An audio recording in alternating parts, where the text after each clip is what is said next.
দক্ষিণেশ্বরে নতুন উদ্বোধন হওয়া গুপ্ত বৃন্দাবন বা কাঠিয়া বাবার আশ্রমের ব্যাপারে তোমরা কম বেশি সবাই ভিডিও দেখে থাকবে। তোমরা সকলেই এখন এই ব্যাপারে অনেক কিছুই জেনেছো, কিন্তু তোমরা কি জানো এখানে কিভাবে আসবে, কখন আসবে এবং এই মন্দিরে কি কি দেখবে? আজকে আমি আমার ভিডিওতে তোমাদেরকে সেই সমস্ত ডিটেলসই জানাবো। এই মন্দিরটি আসলে রয়েছে আরিয়াদহ গঙ্গার পাড়ে।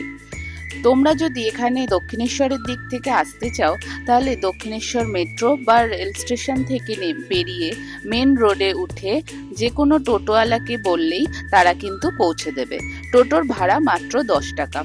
কাঠিয়া বাবার আশ্রমে ঢুকেই তোমরা প্রথমে দেখতে পাবে ডান দিকে কাঠিয়া বাবা এবং তাদের সমস্ত গুরুবর্গের মূর্তি করা আছে। এই মন্দিরটি খোলা থাকে সকালবেলা 10:30 থেকে দুপুর 12:30 পর্যন্ত, আর বিকেলে 4টে থেকে রাত্রি 8টা পর্যন্ত।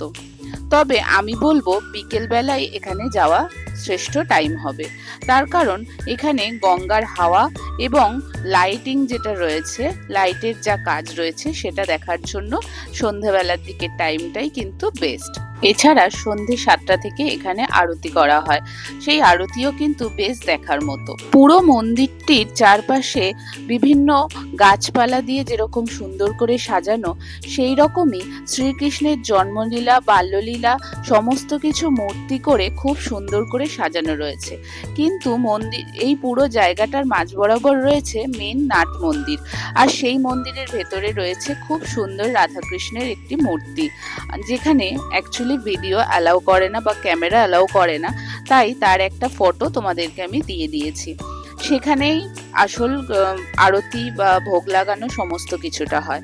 এছাড়া মন্দিরটির ভেতরে মানে মন্দির এরিয়ার ভেতরেই কিন্তু একটা ছোট কফি স্ন্যাক্সের দোকানও পেয়ে যাবে তোমরা, যেখানে তোমরা গঙ্গার পাড়ে বসে খুব সুন্দর করে সন্ধেটা এনজয় করতে পারবে 2 কাপ কফি খেতে খেতে।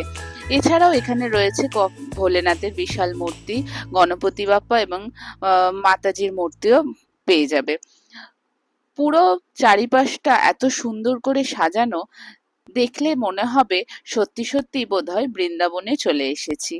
কাঠিয়া বাবার আশ্রম হলেও এত সুন্দর সাজানোর জন্য এই মন্দিরের কিন্তু আরেকটি নামও দেওয়া হয়েছে, যা হলো গুপ্ত বৃন্দাবন।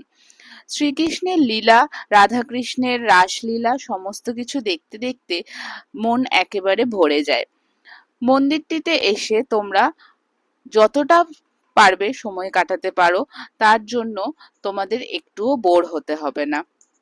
এই মন্দির থেকে বেরিয়েই কিন্তু পাশে আরো 2টি মন্দির রয়েছে। একটি হলো বিশ্বমাতা মন্দির, আর একটি হলো হরগৌরী মন্দির।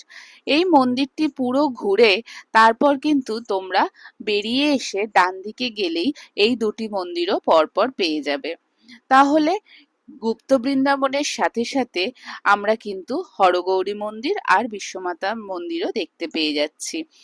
মন্দিরটি ঘুরে তোমরা বাইরে বেরোলে নানান খাবার দোকানও পেয়ে যাবে, আর মন্দিরের ঠিক বাইরেই টোটো দাঁড়িয়ে থাকে। তাহলে তোমরা সারাদিন ঘুরে আবার টোটো ধরে দক্ষিণেশ্বর মেট্রো ফিরে আসতে পারবে।